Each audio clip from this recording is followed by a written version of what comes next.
श्री स्वामी समर्थ.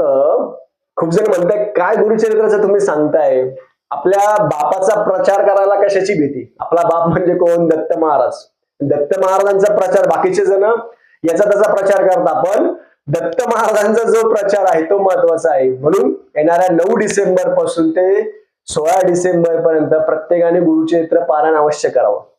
तुम्ही गुरुचरित्र पारायणाच्या प्रत्येक अध्यायामध्ये एक ज्वलंत उदाहरण आहे. म्हणजे आपण गुरुवर कसा विश्वास ठेवतो, गुरु आपली कशी काळजी घेत असतात, आणि गुरूंनी प्रत्येक दिलेला हा शब्द हा आपल्यासाठी अंतिम असतो. आपण म्हणतो ना की मी भरपूर सेवा केली पण माझं कामच नाही झालं, पण तुमचं काम नाही झालं हे तुमचं कर्म आहे आणि महाराजांना त्याच्यापेक्षा चांगलं द्यायचं आहे. त्याच्यामुळे महाराज तुमच्याकडून अजून सेवा करून घेत आहे. म्हणून आपल्या गुरूंना कधीही आयुष्यात सोडायचं नाही. श्री स्वामी समर्थ.